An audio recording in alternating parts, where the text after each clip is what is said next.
Chamo Vitor Moraes, sou da equipe de conteúdo aqui do Master Juris e hoje eu vou fazer a monitoria de direito empresarial aqui junto com vocês.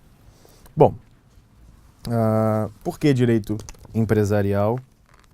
E eu vou explicar também os pontos estratégicos da matéria que nós iremos abordar. Bom, vamos passar pela primeira fase do direito comercial, né, nos pontos estratégicos, até chegar à segunda fase do direito empresarial, também a terceira fase, que é a que vigora hoje, inclusive no nosso Código Civil. Beleza? Pode botar o slide. Bom, conceito de direito empresarial. É o ramo do direito privado que disciplina as normas referentes à atividade do empresário, ou seja, o empresário em forma societária ou em forma individual. Beleza? Vamos passar, pode voltar aqui para mim, para o histórico, né, do direito empresarial, antes chamado de direito comercial. Bom, nós sabemos que a atividade mercantil, ela precisa de uma série de regulações, até porque a quantidade de conflitos que podem surgir daí são de inúmeras possibilidades. Então, voltando aqui para o slide, na primeira fase do direito comercial, nós falamos na Idade Média. E aí, meus amigos, quando eu falo Idade Média, nós estamos falando do período do século XII até o século XVIII. Né? Vocês devem ter estudado na história das civilizações, principalmente na história da Europa, o fenômeno do êxodo urbano, onde as pessoas se direcionaram para lugares mais afastados, nos denominados feudos, por uma série de questões que agora nós não vamos abordar por não serem estratégicas ao nosso estudo. Mas as cidades acabaram tendo um número de pessoas muito reduzido e essas pessoas se dirigiram aos feudos. Beleza? E o que seriam os feudos? Pode voltar aqui para mim.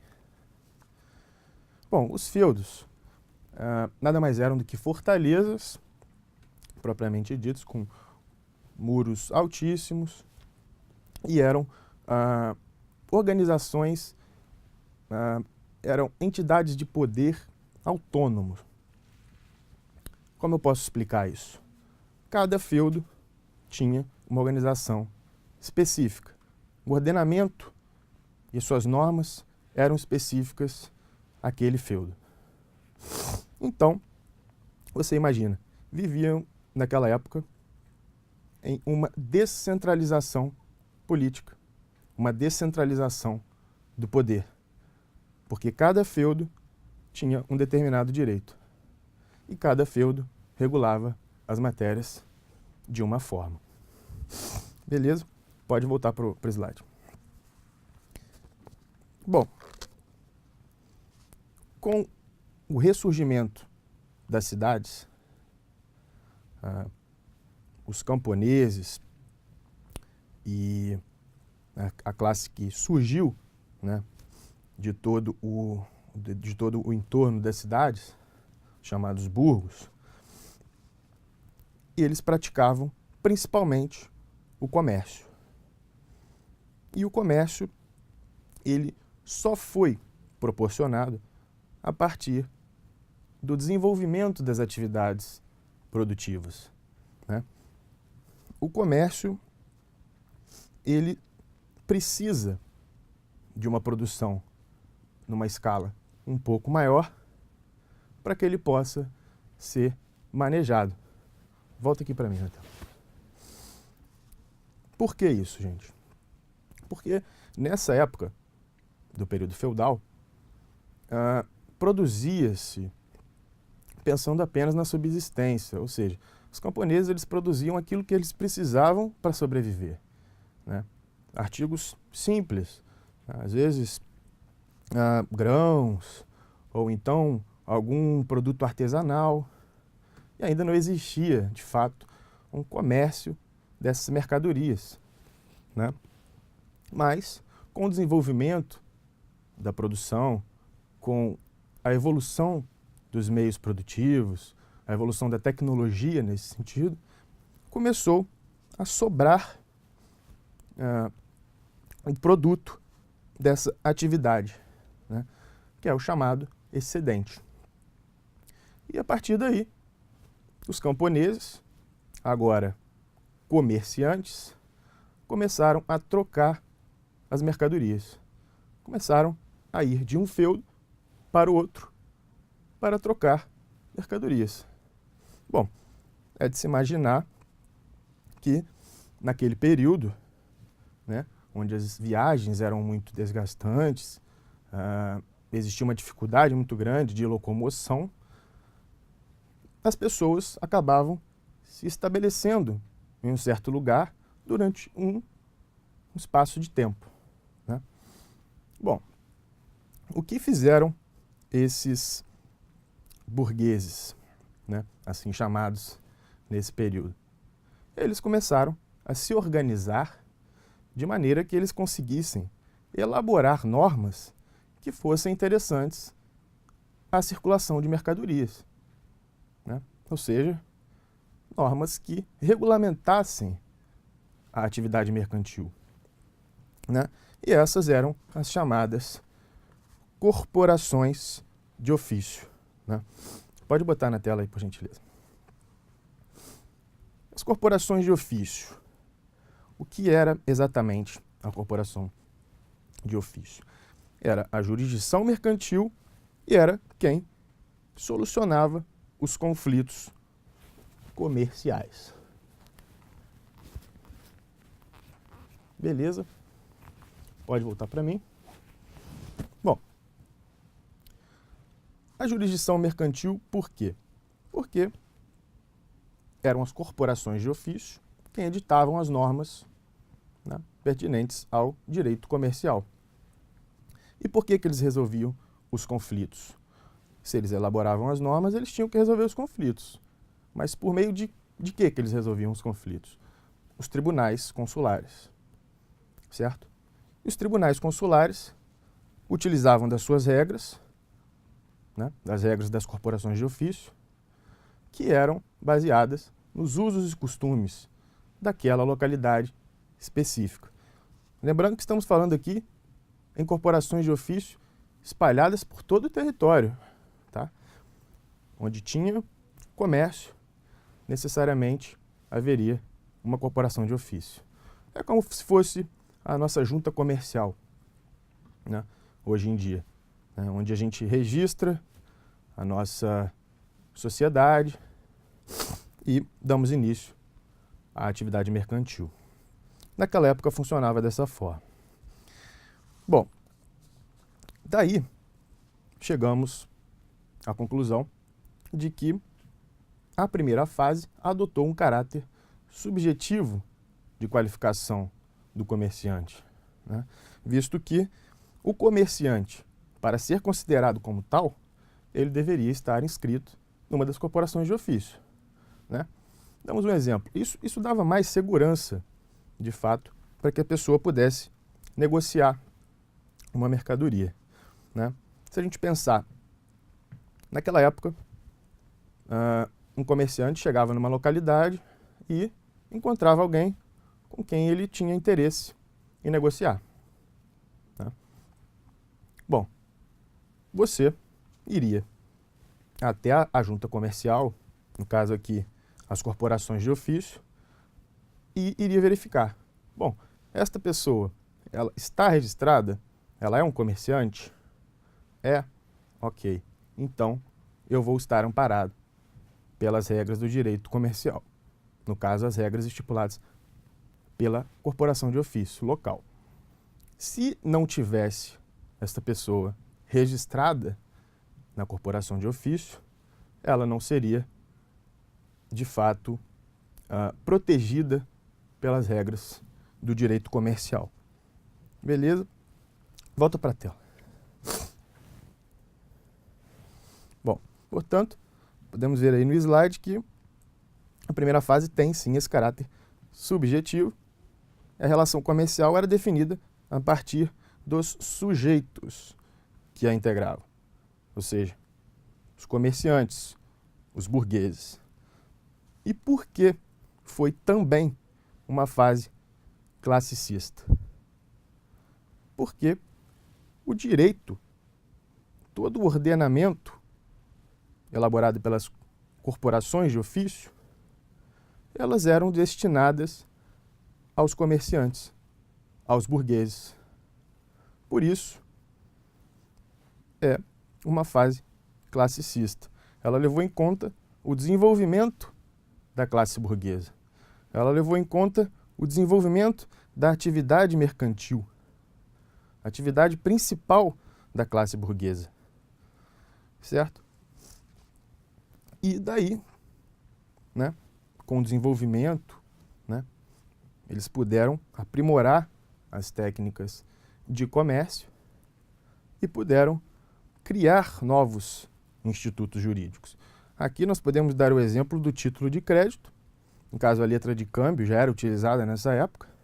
Eu vou explicar um pouquinho como que ela funcionava. Os bancos e contratos de seguro. Pode voltar aqui para mim. Bom, como nós estamos falando, naquela época havia uma dificuldade muito grande de locomoção, de transporte de mercadorias, de bens e principalmente de dinheiro, né? Como que você iria transportar em segurança uma grande quantia de dinheiro? E aí que surgiram os bancos, né, e os títulos de crédito, aqui em específico a letra de câmbio, né? Então, se eu estava negociando numa localidade específica e eu quisesse viajar de volta, né, para o meu lugar de origem, eu iria até o banco local, apresentaria a quantia que eu desejava viajar e eles me davam uma letra de câmbio.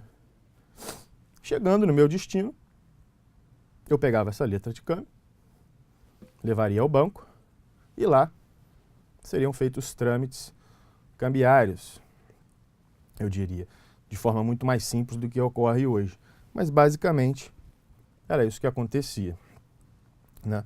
E os banqueiros, por sua vez, naquela época se reuniam periodicamente, né, em reuniões para acertar as contas, né? Quem devia dinheiro a quem, qual era o tipo de moeda utilizada em uma certa localidade, não era utilizada em outra, enfim. Foi um tempo em que o comércio, a atividade mercantil, propriamente dita, começou a se desenvolver de uma forma mais elaborada, né? De uma forma mais organizada, certo? Apesar disso, né, das corporações de ofício terem funcionado durante um bom período de tempo, o comércio acabou se desenvolvendo, né? O comércio nunca parou de crescer e sempre apontava para um norte um pouco mais complexo, né? Ou seja, as relações comerciais, elas foram se tornando algo complexo, algo que excedia as barreiras, né? Aqui nós estamos falando de um comércio praticamente local, né?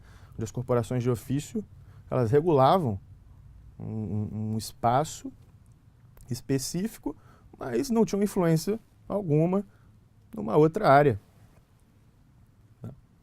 Então, quando o comércio se desenvolveu ao ponto de ser considerado internacional, né, quando começaram sim a ultrapassar as barreiras políticas, né, e as pessoas começaram a circular o maior número de mercadorias, começaram a se deslocar para as áreas onde o comércio era de fato mais aquecido, é claro que foi necessária uma reformulação desse pensamento, né?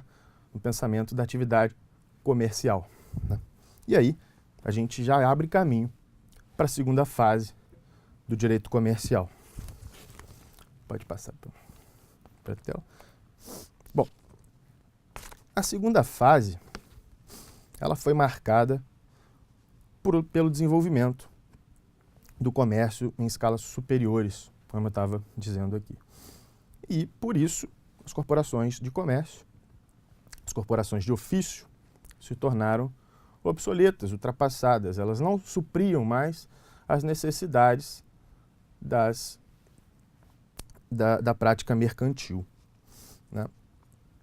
E com o desenvolvimento, com a circulação de pessoas, né, frente ao liberalismo econômico, ou seja, o livre trânsito de pessoas, de mercadorias, né, o livre comércio, as coisas foram caminhando no sentido de que aquele modelo comercial já não era condizente com o tipo de comércio praticado atualmente, né, naquela época.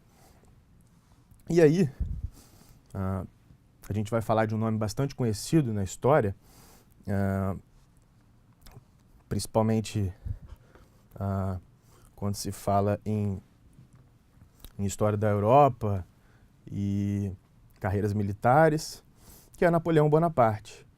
Napoleão, ele editou alguns códigos, né, principalmente o Código Civil e o Código Comercial francês, que trouxeram inúmeras inovações ao direito comercial, né, principalmente por ele ter mudado o enfoque da teoria, né. Ele deu entrada na teoria dos atos de comércio. E a teoria dos atos de comércio, diferente da primeira, né, da primeira fase, ela já tem um caráter objetivo. Que caráter objetivo seria esse? Seria para que você estivesse, né, para que você ostentasse a qualidade de comerciante, você deveria praticar os atos de comércio. E no Código Comercial dele, ele trazia um rol taxativo, dizendo quais eram as atividades mercantis, as atividades que iriam dizer se alguém era comerciante ou não. Por isso, a teoria tem caráter objetivo, né? Ela se pauta na lei, ela se pauta no Código Comercial, né? Então, nesse período, né, dos códigos napoleônicos, houve uma grande aceitação desse modelo de pensamento, né, da teoria dos atos de comércio, né? Tanto que Napoleão acabou influenciando vários outros países a adotarem essa teoria. Não à toa que, no Brasil, inclusive, o nosso Código Comercial de 1850 é fortemente inspirado no Código Napoleônico, né? Inclusive, nós adotávamos no Código de 1850 a teoria dos atos de comércio. Podemos voltar aos slides? Bom, como a teoria era objetiva, ela trouxe algumas indefinições contra a natureza comercial de algumas profissões. Pode voltar para mim. Bom, por que isso? Bom, já que Napoleão decidiu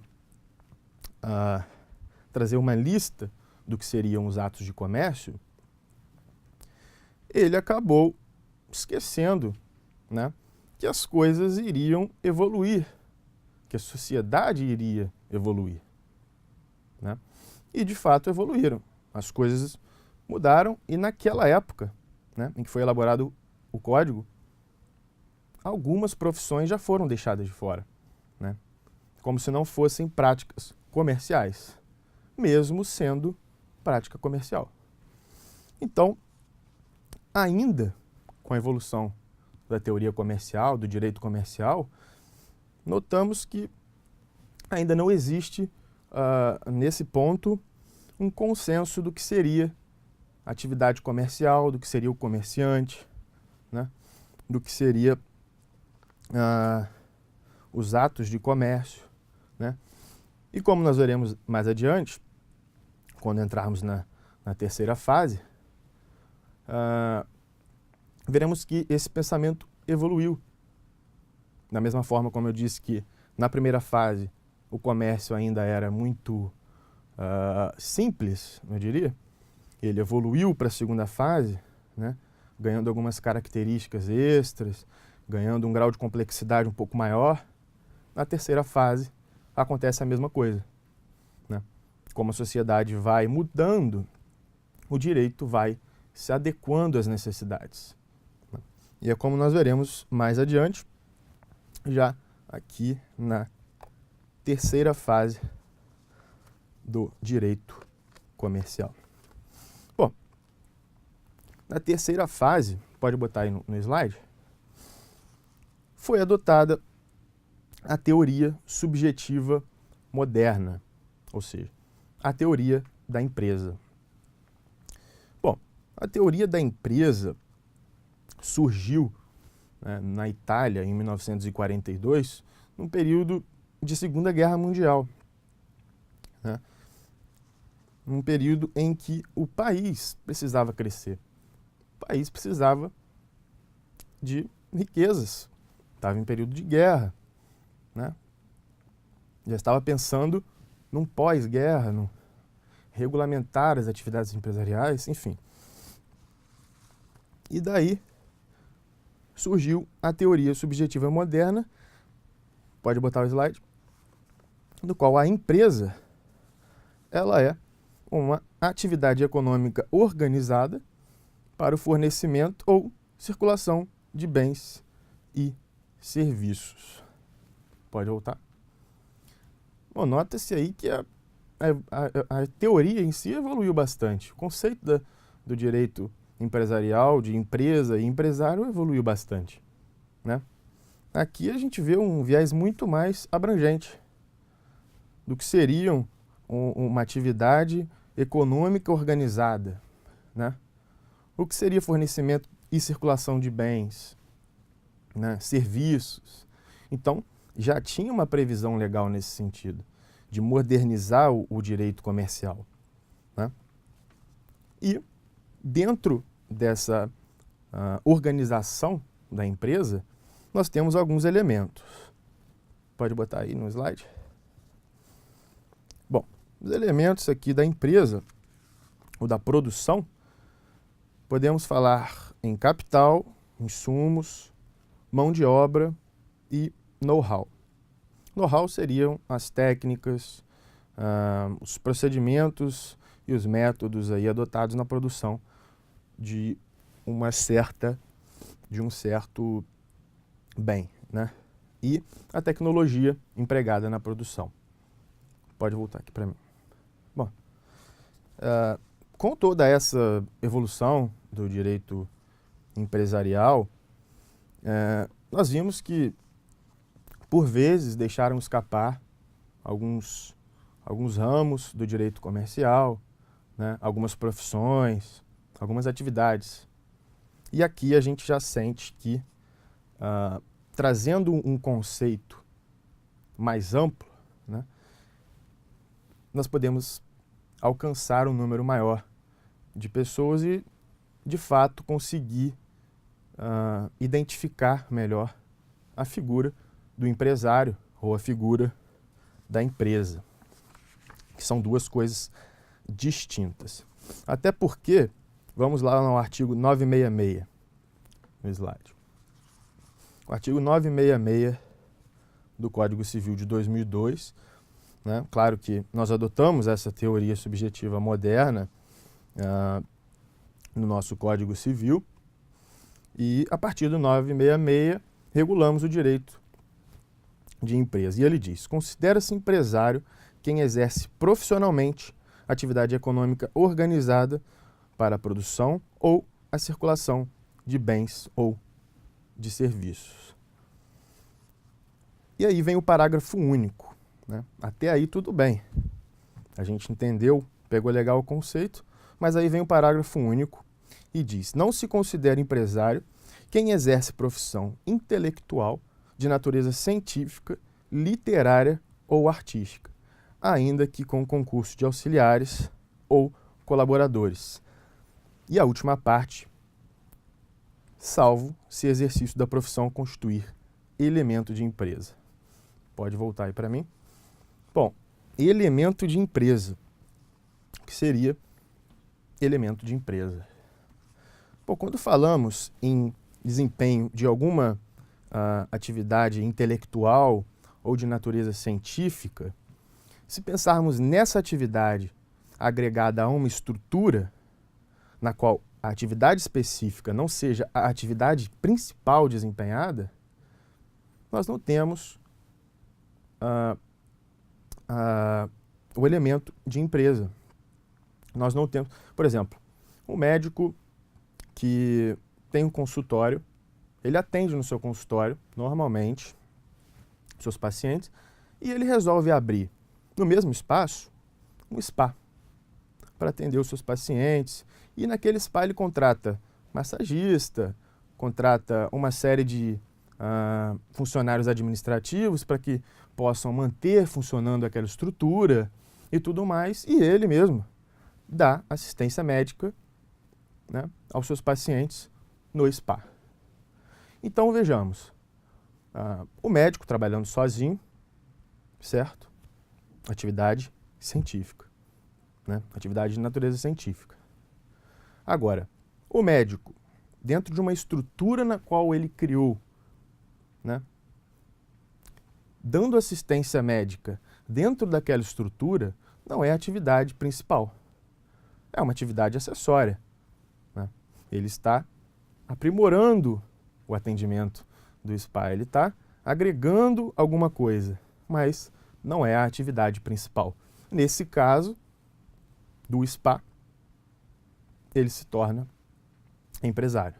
Sim, porque ele abriu uma estrutura, ele montou uma estrutura para atender os seus clientes, os seus pacientes, mas essa estrutura precisa de toda uma organização, certo? Ela precisa harmonizar todos os elementos da empresa para que ela possa funcionar de fato, né? Diferente dele trabalhando sozinho no consultório. Então, é basicamente isso, o elemento de empresa. Se você tem essa organização, se você tem fornecimento, circulação de bens e serviços, mas que você torna toda essa atividade a sua atividade principal, o foco do seu negócio, estamos falando de uma empresa. Senão, irá faltar o elemento e você não poderá ser considerado empresário. É o que a gente vê muito hoje em dia, são pessoas dizendo-se empresárias, mas aqui, no nosso caso, nós estamos nos preparando para a prova da ordem, devemos nos atentar a essa questão. Empresário é quem exerce profissionalmente a atividade econômica organizada para a produção ou a circulação de bens e serviços. Aí você me diz, mas eu tenho um tio que ele tem uma lan house e ele diz que é empresário. Ele é dono da lan house sozinho, ele tem mais um sócio, é como? Não, ele é dono com mais 2 amigos e tudo mais. Ele é empresário? Não.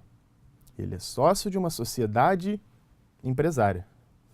É por isso que as pessoas normalmente confundem esse tipo de coisa hoje em dia, e empresário acabou virando uma linguagem usual. As pessoas, sou empresário, fulano é empresário, e de fato, o empresário, quando nós dizemos assim, seria somente no caso de empresário individual. Aquele cara que trabalha sozinho exercendo uma atividade comercial, aí sim, estamos falando em empresário. Mas se ele é sócio de uma sociedade empresária, ele é mero sócio, né? E aí não vou entrar no mérito, mas ele pode ser vários tipos de sócio. Ele pode ser um sócio ostensivo, pode ser um sócio oculto, enfim, ele pode integrar uma série de sociedades empresárias que nós temos no nosso direito. Enfim, podemos voltar aos slides? Vamos apenas recapitular aqui os elementos da primeira fase. E é bom que vocês guardem esses conceitos e organizem aí nos seus estudos da melhor forma. Então, a primeira fase, ela vai do século XII ao século XVIII e ela corresponde ao período subjetivo corporativista. Volta aqui para mim. Por que subjetivo corporativista? Porque, como nós falamos anteriormente, nas corporações de ofício, exigia-se o registro do indivíduo para que ele fosse considerado comerciante, né? E por que que ele entendeu o direito comercial como sendo um direito fechado nessa primeira fase, né? Um direito classicista? Exatamente porque foi um direito elaborado para uma classe específica, qual seja a burguesia. A burguesia que estava em ascensão naquela época. A burguesia que estava produzindo riqueza, né? Que estava circulando mercadoria. E isso acabou influenciando no nosso direito, claro. E eles criaram umas normas, criaram um ordenamento que fosse benéfico à atividade mercantil. Pode voltar para o slide? Então, nós dissemos aqui, direito fechado, classicista e privativo. Privativo porque era um direito privado, né? Ou seja, as corporações, elas tinham a iniciativa de elaborar essas normas. Beleza? E em favor das pessoas matriculadas nas corporações. Pode voltar para mim? É claro, nós dizemos, as pessoas eram registradas nas corporações de comércio e, para poderem estar submetidas ao direito comercial, necessariamente elas tinham que se registrar.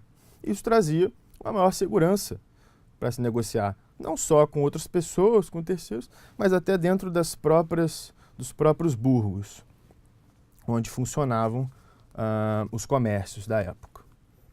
Pode voltar no slide.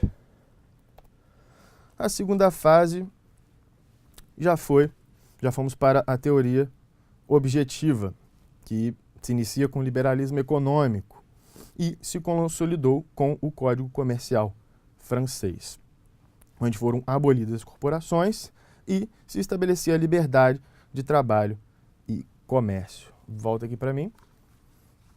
Estamos falando na segunda fase, objetiva, né, do direito comercial, e sim, foram abolidas as corporações de comércio e estabeleceu-se uma maior liberdade, né, da atividade mercantil.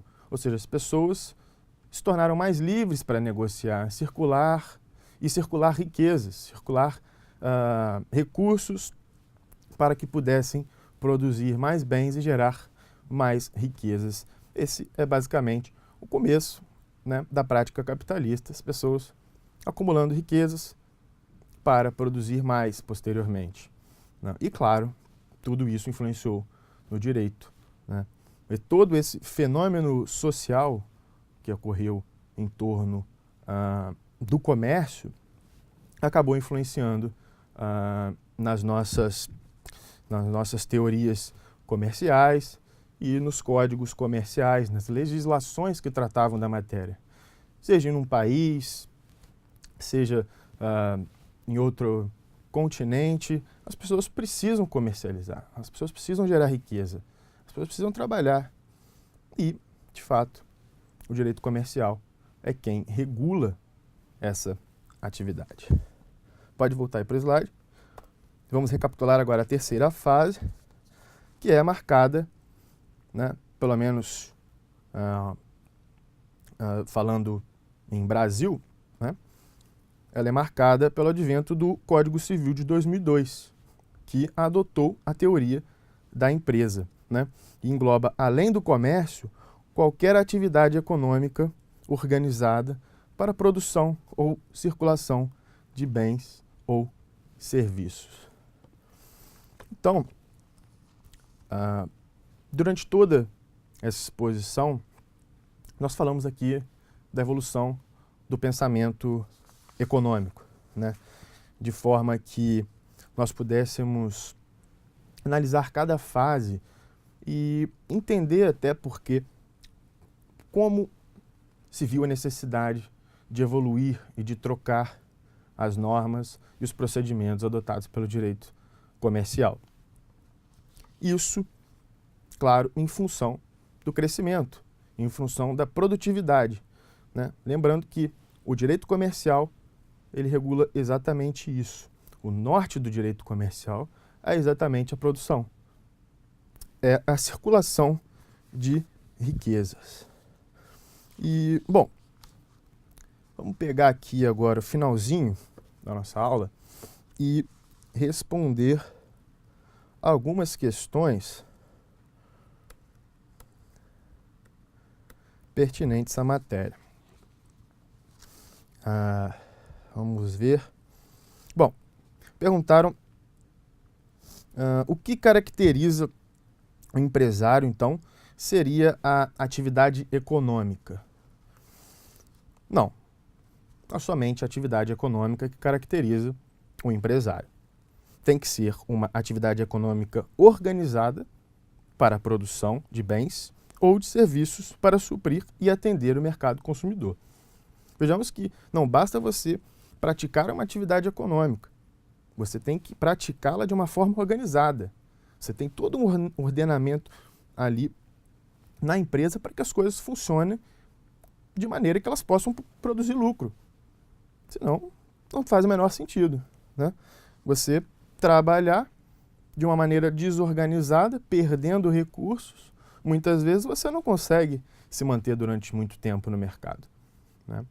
E é isso que funciona. O empresário, ele tem essa função de organizar toda a linha de produção, de organizar, de pensar o trabalho dele, né? Enfim. Tem aqui. Sim. Exatamente, tem um ponto interessante. Perguntaram por que é composta, pelo que é composta a empresa. Quando eu disse lá dos elementos de empresa e tudo mais. Mas a empresa em si, ela é um conjunto de bens, né? Ela é um conjunto de bens que integram o núcleo de produção. Ou seja, sem aqueles bens, seria impossível chegar ao resultado em que a empresa chega normalmente, claro, fazendo uso de todos os recursos, sejam tecnológicos, sejam os recursos humanos, né, os funcionários. E por que... sim, aqui. Perguntaram também sobre a natureza jurídica da empresa. A natureza jurídica da empresa. A natureza jurídica da empresa, que, como eu estava dizendo, é um bem. A empresa é a própria atividade. A empresa é a atividade desempenhada, né? A empresa, ela tem um patrimônio, ela tem uma série de bens que integram o seu patrimônio e que fazem parte de toda a sua escala de produção. Então, a empresa é um bem. Ela pode ser vendida, ela pode ser transferida, né? Enfim. Essa seria a natureza jurídica da empresa. Espera aí. Sim. Vamos falar das pessoas impedidas de comercializar. Uma questão bastante pertinente também ao direito empresarial. Perguntaram quem é impedido de comercializar, impedido legalmente de comercializar. Essa é uma dúvida bastante frequente. E isso é determinado por lei, né? nós temos aqui que os impedidos são os funcionários públicos, né? Alguns membros do Poder Executivo, como o Presidente da República, governador, prefeito, alguns integrantes do Judiciário também, como os magistrados. Temos também os empresários falidos. E uma coisa interessante também, que são os médicos na exploração de farmácias. Ou seja, dificultando, né, que ele talvez pudesse indicar às pessoas um medicamento a mais, se a pessoa comprar, enfim, evitando novos conflitos que pudessem chegar até o judiciário. Bom, fizeram também uma pergunta relacionada à distinção entre sociedade e associação. Bom, sociedade pode ser uma sociedade empresária, né? Uma sociedade, ela se compromete com a realização de uma atividade que gere lucro, né? Ela pode ser uma sociedade de uma pessoa, aliás, ela pode ser uma sociedade de 2 pessoas, mas pode ser uma sociedade anônima também, que você não sabe nem ao certo quantas pessoas integram aquela sociedade. Enfim, isso é matéria mais à frente do direito comercial, será tratada pela professora, mas é bastante pertinente também o estudo dos tipos de sociedade, os tipos societários, né? E vamos falar de associação, né? A diferença de associação. A associação, ela pode até exercer atividade econômica, né?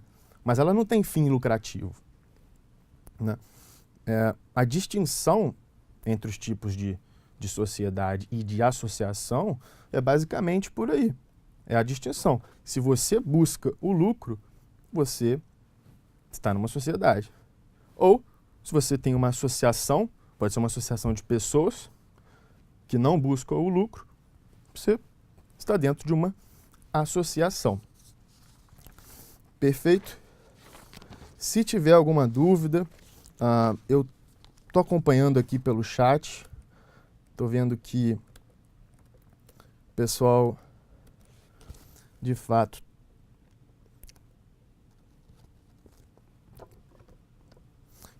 tem algumas dúvidas aqui a respeito da matéria, mas se não der tempo de responder todas as dúvidas, eu deixo aqui que vocês fiquem à vontade para poder perguntarem, né, continuarem com as dúvidas aí no chat, que depois a gente vai fazer uma passagem geral sobre as dúvidas, sobre as questões mais pertinentes, e a gente responde vocês, ou então, se preferirem, podem mandar por e-mails as dúvidas. De qualquer forma, nos deixamos aqui totalmente abertos para esclarecer qualquer dúvida em relação à matéria. E gostaria de agradecer, primeiramente, a audiência de vocês.